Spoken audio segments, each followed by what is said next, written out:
Judicial Independence Podcast. Podcast on the challenges to the independence of the judiciary, access to justice, and the protection of human rights across the European Union.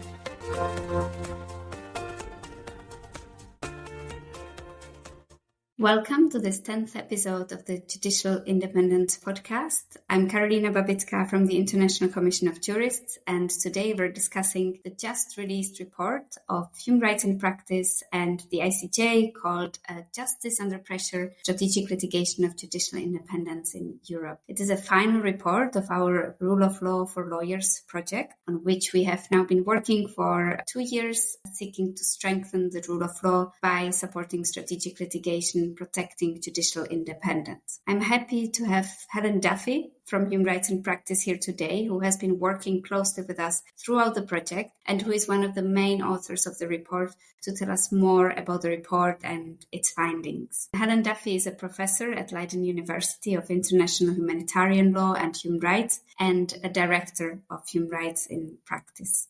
Helen has been on the podcast before talking about her strategic litigation work, and today we will be presenting the report that is mapping the existing strategic litigation to defend judicial independence in Europe, the challenges that litigators may encounter, and it provides some reflections and ways forward for those litigating judicial independence. And the report has been a collaborative exercise between the ICJ and Human Rights in Practice. As one of the main authors, Helen, could you begin by telling us about the purpose of the report?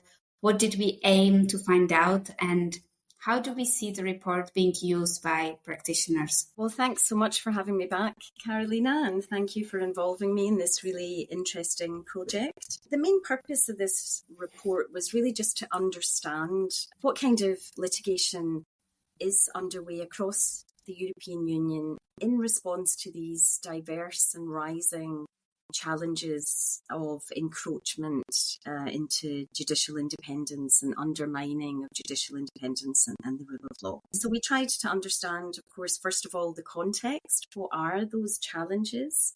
And secondly, what kind of litigation is being brought in response? Where is that litigation being brought, and what kind of fora are being used? What kind of arguments are being used?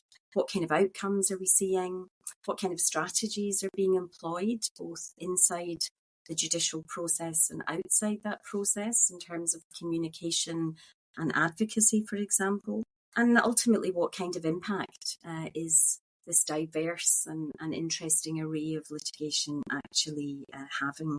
And I think the results were to reveal a really interesting array of litigation impacts and strategies. And what we hope, of course, is that this experience sharing that the project was all about can then be useful to others as they take forward their work on strengthening judicial independence through litigation and other ways in the future. Looking at the concerning developments over the past 2 years or even longer across the EU related to either systematic undermining of the rule of law or attacks on judicial independence, what is the role of strategic human rights litigation in responding to these issues? Yeah, I think litigation plays many roles in response to these developments.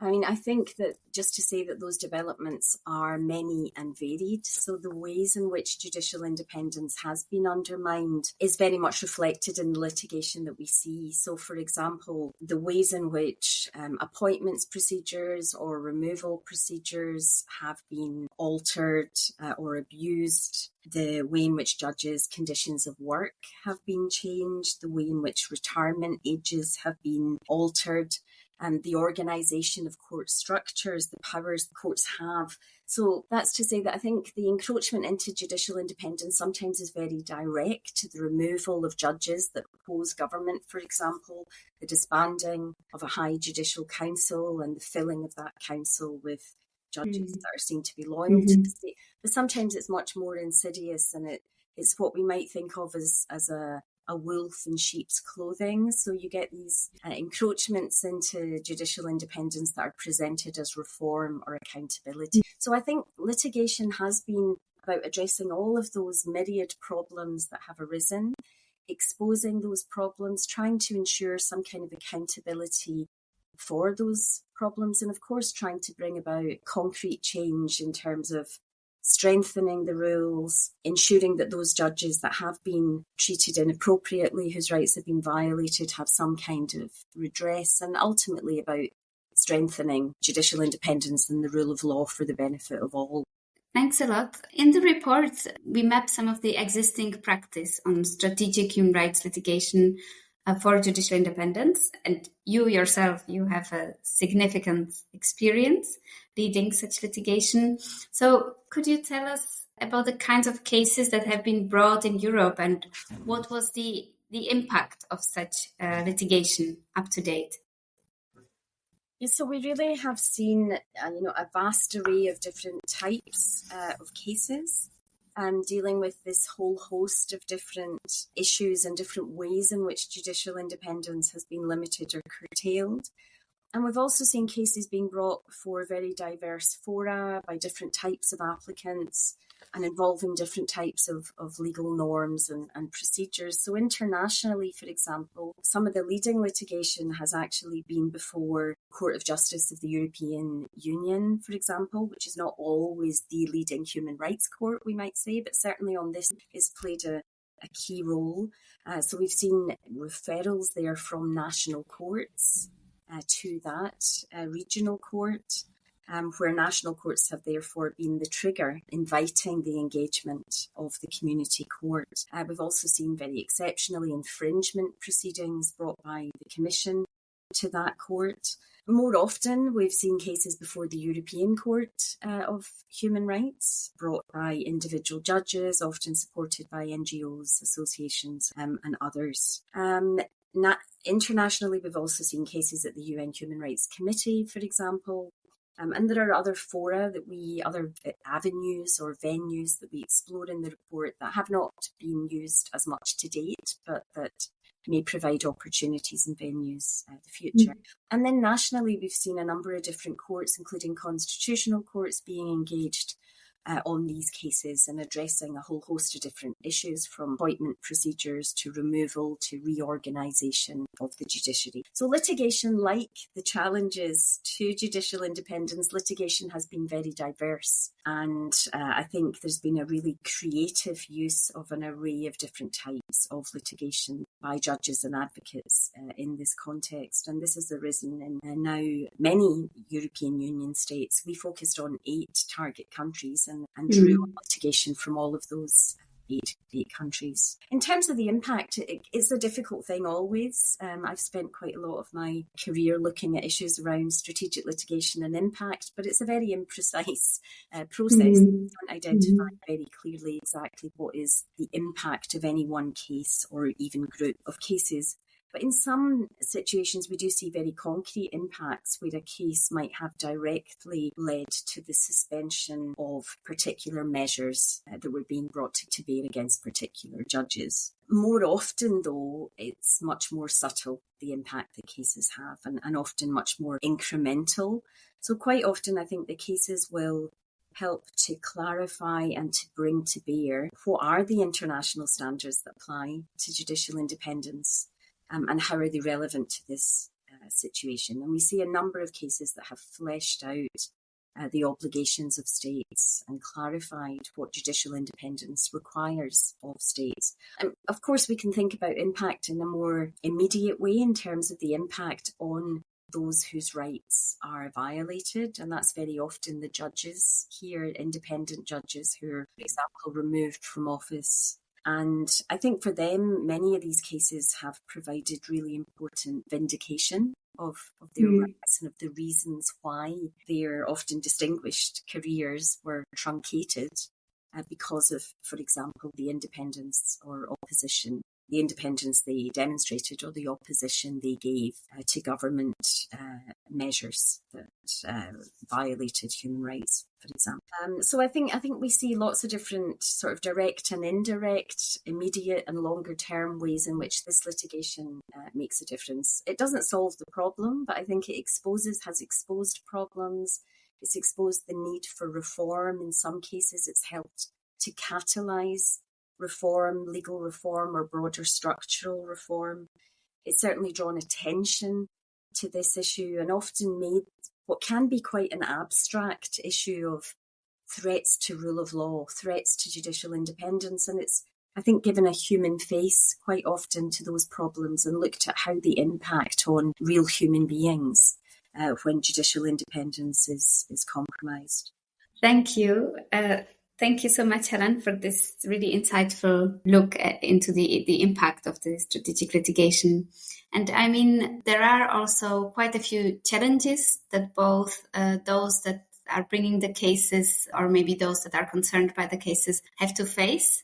So could you tell us a bit about those challenges and perhaps strategies also that lawyers used to overcome the challenges when litigating judicial independence? Yeah, it's certainly true that, strategic litigation is often challenging, but certainly I think litigating violations of judicial independence is particularly challenging, and in some ways that in quite an obvious way, because courts themselves on the national level are very often compromised by that lack of independence. And therefore you immediately have a problem in trying to seek redress on the national level. Of course, that makes more important the possibility of bringing regional or international legal action. But you immediately have that problem. On the international level, quite often international and regional courts are reluctant to find that the national judiciary is lacking in independence to really identify the kind of systemic problems. But of course, that immediate challenge is an evidentiary challenge that can be overcome, but that needs to be looked at very carefully by anyone considering strategic litigation in this area. Can you really prove that what is happening in relation to any particular measure that's taken against a particular judge, for example, that is in fact an issue of judicial independence or encroachment into judicial independence, and one that's not justified by reasonable measures of accountability or reform, for example. So you really have to ensure that there is sufficient evidence that there is an issue of violation of judicial independence. So evidentiary challenges were ones that we heard a lot about, but undoubtedly when we look across the array of litigation that has been brought and the many cases that have been won at the international level, for example, we see that advocates in a number of countries have managed to overcome those evidentiary challenges, but they're very real and need to be taken very seriously. There are loads more challenges set out in the report. One very obvious one is, how to ensure that litigation is timely and effective, right? Litigation can bring redress looking back, which is great, but what we really want is to prevent a situation where there is effectively a capture of the judiciary. You want to act in a timely way. Very often, the encroachment into rule of law and judicial independence is incremental, and you want to be able to bring timely action that can prevent and not only respond to that. And that can be very difficult to do. It can be very difficult to persuade international courts to issue interim or provisional measures in these contexts. It has been successfully used in a number of cases, but not very many, and that's one of the challenges, how to act in a timely and an urgent way. And litigation, as we know, is a very slow process. And we speak about a number of cases in this report where there have been wins for the applicants, which is important vindication for the judges in question. But by the time those wins are, looking at being implemented, if they ever are, the judges' careers are over, effectively. So it provides quite cold comfort, this very slow process of litigation. At the same time, it can have an impact for many others, and it can have an impact, as I said, in many other levels.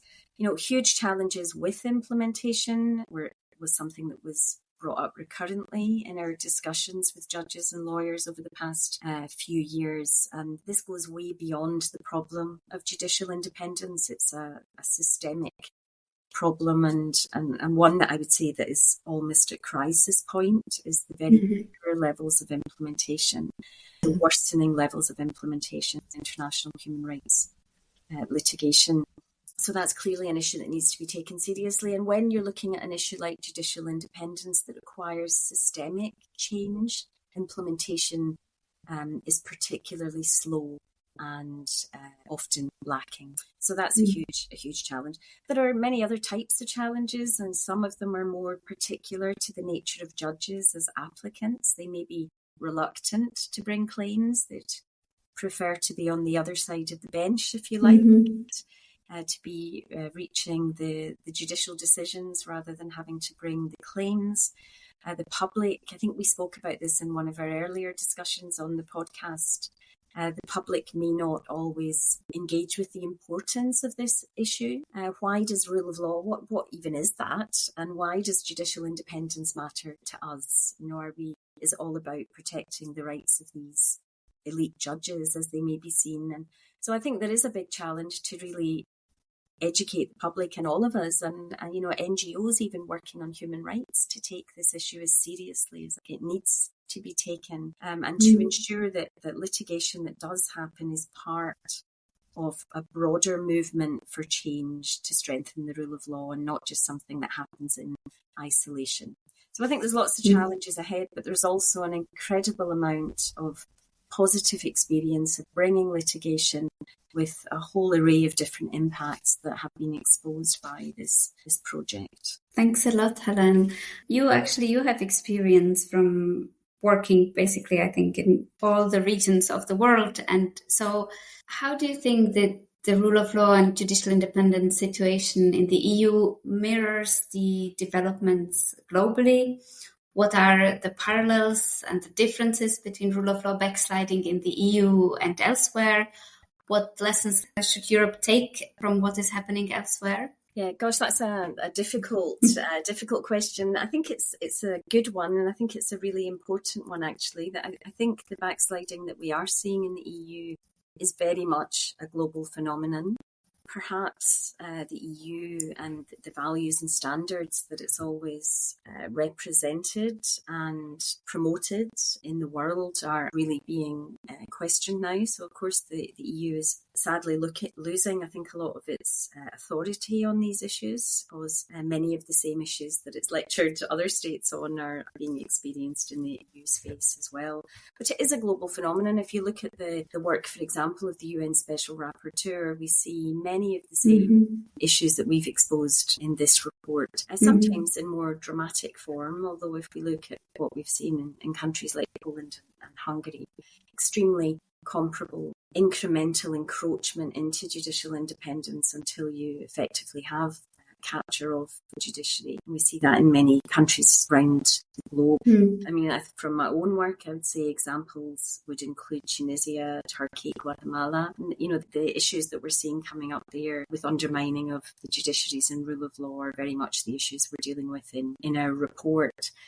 I suppose many of these countries also provide perhaps a warning on the importance of dealing with this issue in a timely way. So the importance of that early intervention that we spoke about earlier. For example, if we take the situation of Tunisia, which is perhaps your textbook example of step-by-step encroachment and capture of the judiciary, it starts off with sort of public criticism and subtle steps and proposing reform, and then you've got the disbanding of a judicial council and measures taken against those that are critical of the government, and ultimately you get to a point where the judicial council is dismissed, the judges are dismissed, and then eventually they're being prosecuted for vague crimes like terrorism and corruption, poorly defined terrorism and corruption in the name of accountability. And I think many of these same issues are the ones that we're seeing in EU states today. So it's very important, I think, that we recognise it's a global phenomenon, and if the EU wants to have leadership on human rights, it really needs to take this issue extremely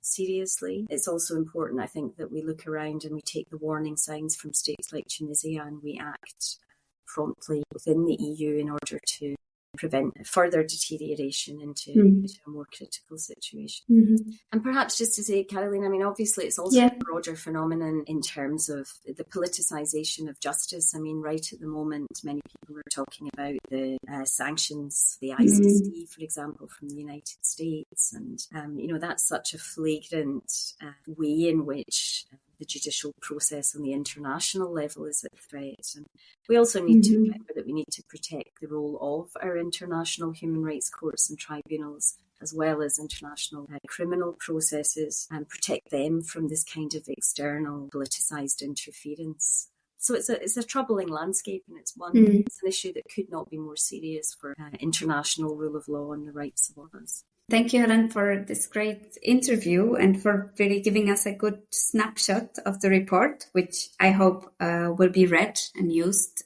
by practitioners. And to wrap up, and based on the work also carried out within the Role Project and the findings of this report, what would be your main takeaway and a call for action for those working to strengthen and defend judicial independence and the rule of law in Europe? I mean, I would say that one of my main takeaways from this project, Karolína, is, yes, on the one hand, the extent of the problem and the array of different ways, direct, indirect, facially neutral, and obviously problematic, the array of different ways in which judicial independence is under threat, but also the really inspiring range of ways in which people, judges, lawyers, NGOs, and others are pushing back against that. So I think there's a lot to be inspired by in the report, and there's a lot that we can learn from in terms of positive practice. So I think, we have to see litigation only as a tool. It's only one tool among many others. I think it would be wrong to read this report as saying, look, we have the answer to this problem. We should litigate more. Sometimes litigation is not the right tool at all. Sometimes it can be counterproductive, actually, and lead to negative impacts. But it's also true that if used alongside other tools, and if it really forms part of, a broader movement for change, it can be a really useful tool. I think finally, I would say it only will be a useful tool if it is used, right? So it's not a solution, it's a tool. I think that's generally true of litigation. It's certainly true of litigation on massive systemic issues like encroachment into judicial independence. So I think litigation, once there is a successful judgment, or even if the judgment is not in favour of the applicants, but it exposes the problem, that then needs to be acted on by politicians. It needs to be taken up by parliaments, by EU institutions. It needs to be used as an advocacy tool by NGOs and taken seriously by states. It needs to be understood by the media, and the media need to engage with why this issue really does matter and what this litigation is really about. And so the litigation, as ever, is a starting point, not an end point. But I think what we see from this report is that we have developing tools, and tools that really can be put to use as we try to resist this trend towards undermining judicial independence, and we try to strengthen the rule of law and democracy in Europe. Thanks a lot for these insights and suggestions. And of course, we are also very grateful that we were able to work with you together on this and many other projects, and hope to continue the collaboration, and wishing you all the best. Thank you a lot for this interview. Thanks so much, Karolína. And let's hope that the report is useful to our partners and colleagues out there in the world.